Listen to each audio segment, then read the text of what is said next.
जय श्री राम। जय माता दी। हर हर महादेव। उमा संहिता में कल आपको सुनाया था देवी के द्वारा दुर्गामासुर का वध तथा उनके दुर्गा शताक्षी, शकाम्बरी और भामरी आदि नाम पड़ने का कारण। आज आपको देवी के क्रिया योग का वर्णन, देवी की मूर्ति एवं मंदिर निर्माण, स्थापना और पूजन महत्व, परा अंबिका की श्रेष्ठता और भिन्न भिन्न मासों और तिथियों में देवी के व्रत, उत्सव और पूजन आदि के फलों तथा इस संहिता का श्रवण एवं पाठ की महिमा। ध्यान से सुने। व्यास जी बोले, महामते, ब्रह्मपुत्र सर्वज्ञ सनत कुमार में उमा के परम अद्भुत क्रिया योग का वर्णन करता हूँ। उसे क्रिया योग का लक्षण क्या है, उसका अनुष्ठान करने पर किस फल की प्राप्ति होती है तथा जो परा अम्बा उमा को अधिक प्रिय है वे क्रिया का एक योग क्या है, ये सब मुझे बताइए।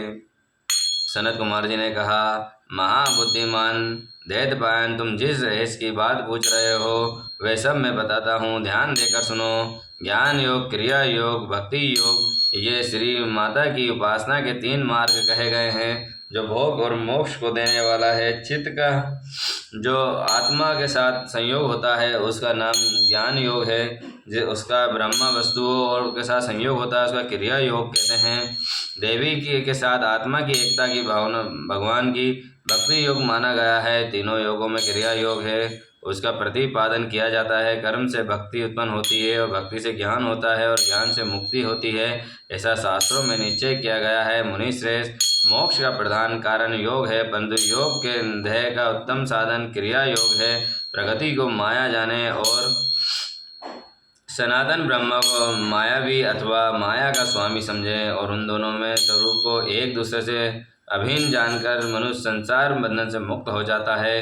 काली नंदन, जो मनुष्य देवी के लिए पत्थर, लकड़ी अथवा मिट्टी का मंदिर बनवाता है उसका पूर्ण फल का वर्णन सुनो। प्रतिदिन योग द्वारा आराधना करने वाला जिस महान फल की प्राप्ति होती है वह सारा फल उस पुरुष को मिल जाता है जो देवी के लिए मंदिर बनवाता है। श्री माता का मंदिर बनवाने वाला धर्मात्मा पुरुष अपनी पहले बीती हुई तथा आगे आने वाली हजार पीढ़ियों के उद्धार कर देता है।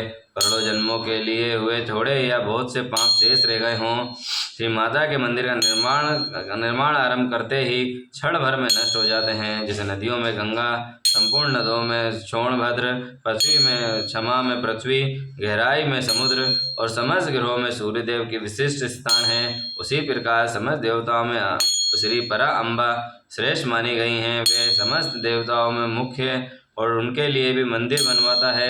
वह जन्म जन्म में प्रतिष्ठा पाता है।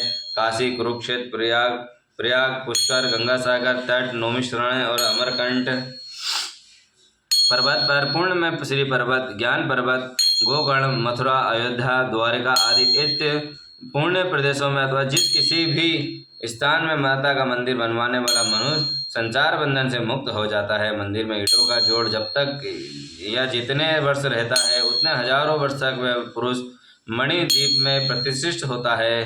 जो समस्त शुभ लक्षणों से संपन्न हो उमा की प्रतिमा बनवाता है वह निर्भय होकर अवश्य उनके परम धाम को जाता है। शुभ ऋतु, शुभ ग्रह, शुभ नक्षत्र में देवी की मूर्ति की स्थापना करके योग माया के प्रसाद से मनुष्य कृतकृत हो जाता है। कल्प के आरंभ से लेकर अंत तक कुल में जितनी पीढ़ियां बीत गई हैं, जितनी आने वाली हैं, उन सबको मनुष्य सुंदर देव मूर्ति की स्थापना करके तार देता है। जो केवल योगिनी परा अम्बा शरण लेते हैं उन्हें मनुष्य नहीं मानना चाहिए। वे साक्षात देवी के गण हैं जो चलते फिरते, सोते जागते अथवा खड़े होते भी होते समय उमा के इन 2 अक्षरों के नाम का चरण करता है। वे शिव के ही गण हैं। नित्य नैमित्तिक कर्म, पुष्प और दीपों द्वारा देवी का परा शिव का पूजन करते हैं वे शिवा के धाम में जाते हैं।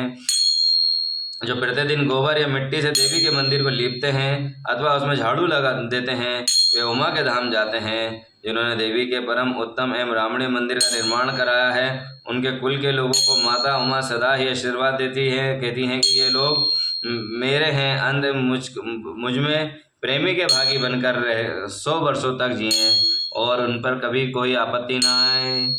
इसी प्रकार श्री माता का रात दिन आशीर्वाद देती हैं। जिसे महादेवी उमा की शुभ मूर्ति का निर्माण कराया है उसके कुल के 10,000 पीढ़ियों के लोग मणिद्वीप में सम्मान पूर्वक रहते हैं। महामाया की मूर्ति की स्थापना करके उसकी भली भांति पूजा करके उन्हें पश्चात साधक जिस जिस मनोरथ के लिए प्रार्थना करता है वह उसको अवश्य प्राप्त कर लेता है। जो श्री माता की स्थापना की हुई उत्तम मूर्ति को मधु मिश्रित घी से नहलाता है, उसके पुण्य फलों की गणना कौन कर सकता है। चंदन, अगुर, कपूर, जटा, मानसी तथा नागर मोथा आदि से युक्त जल तथा एक रंग जैसी गोए दूध से परमेश्वरी को नहलाए। तब पश्चात 10 गंध धूप द्वारा अग्नि में उत्तम आहुतियां दें तथा घृत और कपूर सहित बत्तियों द्वारा देवी की आरती उतारें। कृष्ण पक्ष की अष्टमी के दिन या नवमी के दिन अमावस अथवा शुक्ल पक्ष की पश्चिमी के दशमी के तिथियों में गंध पुष्प आदि उपचारों द्वारा जगदम्बा की विशेष पूजा करनी चाहिए। रात्रि शुद्ध, श्री शुद्ध अथवा देवी शुद्ध को पढ़ते या मूल मंत्र का जप करते हुए देवी की आराधना करनी चाहिए। विष्णु कांता को और तुलसी को छोड़कर से सभी पुष्प देवी के लिए प्रतिकारक जानने चाहिए। कमल का पुष्प उनके लिए विशेष प्रतिकारक होता है। जो देवी को सोने चांदी के फूल चढ़ाता है वह करोड़ों सिद्धियां युक्त उनके परम धाम में जाता है। देवी के उपासकों को पूजन के अंत में सदा अपने अपराधों के लिए क्षमा प्रार्थना करनी चाहिए। जगत को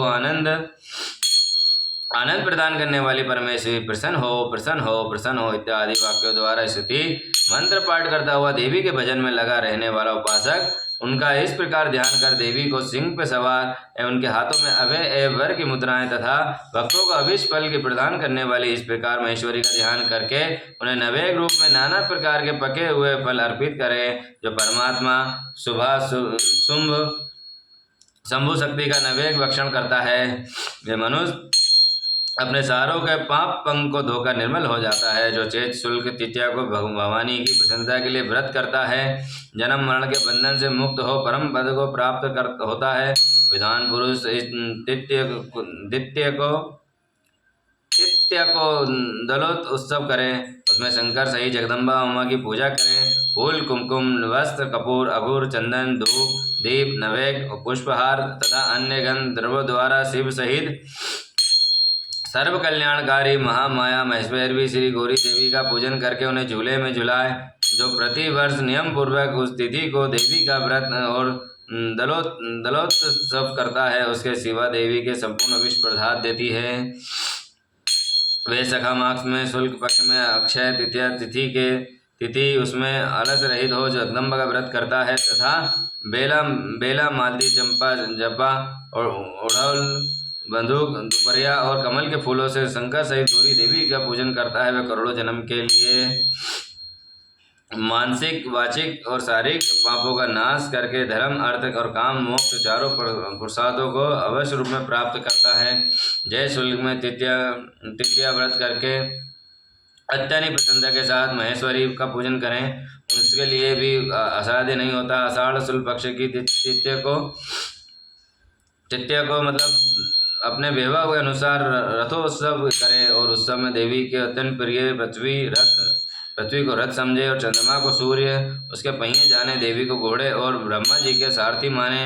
बस भावना से मणि जड़ित रथ की कल्पना करके उसे पुष्प मालाओं से सुशोभित करें, फिर उसके भीतर शिवा देवी को विराजमान करें। तब पश्चात बुद्धिमान पुरुष ये भावना करे कि ये परा अम्बा उमा देवी संपूर्ण जगत की रक्षा के लिए उसकी देखभाल करके अपने नियमित रथ के भीतर बैठी हैं। जब रथ धीरे धीरे चले तब जय जयकार करते रहें, प्रार्थना करें, देवी दीन वत्सले हम आपकी शरण आए हैं, हम आप हमारी रक्षा कीजिए, रक्षा करिए। पाहि देवी जनना समान प्रपानना दीन वत्सले। इन वाक्यों द्वारा देवी को संतुष्ट करें और यात्रा के समय नाना प्रकार के बाजे बजवाएं। ग्राम या नगर की सीमा अंत तक रथ को ले जाकर वहां उस रथ पर देवी की पूजा करें और नाना प्रकार के स्रोत द्वारा उनकी स्तुति करके फिर उन्हें वहां से अपने घर ले आएं। तरंतर सैकड़ों बार प्रणाम करके जगदम्बा से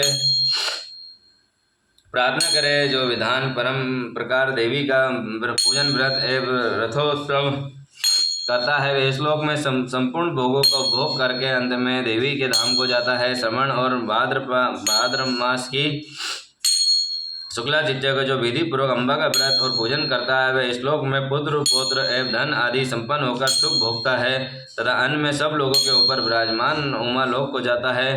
अश्विनी मास में शुक्ल पक्ष में नवरात्र व्रत करना चाहिए। उसके करने से संपूर्ण कामना सिद्ध हो जाती है, इसमें संशय नहीं है। इस नवरात्र व्रत के प्रभाव का वर्णन करने में चतुरानन ब्रह्मा, पंचानन महादेव तथा षडानन कार्तिकेय भी समर्थ नहीं है, फिर दूसरा कौन समर्थ हो सकता है। मुनि श्रेष्ठ नवरात्रि का व्रत अनुष्ठान करके विरत के पुत्र राजा सुरत ने अपने खोए हुए राज को प्राप्त कर लिया। अयोध्या के बुद्धिमान नरेश ध्रुव संविंधीश कुमार सुदर्शन ने इस नवरात्र के प्रभाव से ही राज प्राप्त किया, पहले उसके हाथ से छीन गया था। इस व्रत राज का अनुष्ठान करके महेश्वरी की आराधना करके समाधि वे संसार बंधन से मुक्त होगा मोक्ष के भागी हुए थे। जो मनुष्य अश्विनी मास की शुक्ल पक्ष में विधि पूर्वक व्रत करके तृतीय, पंचमी, सप्तमी, अष्टमी एवं नवमी एवं चतुर्दशी तिथियों को देवी की पूजन करता है, वह देवी शिवा निरंतर उसके संपूर्ण अभिष्ट मनोरथ की पूर्ति कर देती है। जो कार्तिक मास की पौष, माघ और फाल्गुन मास में शुक्ल पक्ष में चित्त को व्रत करता है, वह लाल कनेर आदि फूलों एवं सुगंधित धूपों से मंगलमयी देवी का पूजन करता है, वह संपूर्ण मंगलों को प्राप्त कर लेता है। स्त्रियों को अपने सौभाग्य की प्रति एवं रक्षा के लिए सदा इस महान व्रत का आचरण करना चाहिए तथा पुरुषों को भी विद्या, धन एवं पुत्र की प्राप्ति के लिए अनुष्ठान करना चाहिए। इसके सिवा अन्य जो भी देवी को प्रिय लगने वाली उमा, महेश्वरी आदि के व्रत हैं, मुमुक्ष पुरुषों को उनको भक्ति भाव से आचरण करना चाहिए। यह उमा संहिता परम पूर्णमयी है तथा शिव भक्तों को बढ़ाने वाली है। इसमें नाना प्रकार के उपाख्यान हैं और कल्याणमयी संहिता भोग है तथा मोक्ष प्रदान करने वाली है। जो इसे भक्ति भाव से सुनता या एकाचित होकर सुनता है अथवा पढ़ता है या पढ़ाता है, वह परम गति को प्राप्त होता है। उसके घर में सुंदर अक्षरों में लिखी गई संहिता विधिवत पूजित होती है, वह संपूर्ण अभिष्टों को प्राप्त कर लेता है। उसे भूत, प्रेत, पिशाच आदि दुष्टों का कभी भय नहीं होता। वह पुत्र, पौत्र आदि संपत्ति को अवश्य प्राप्त पाता है, इसमें संशय नहीं है। अंध शिव जी की भक्ति चाहने वाले पुरुष को सदा इसे श्रवण करना चाहिए। पूर्णमयी रामणी उमा संहिता का श्रवण एवं पाठ करना चाहिए। उमा संहिता संपूर्ण।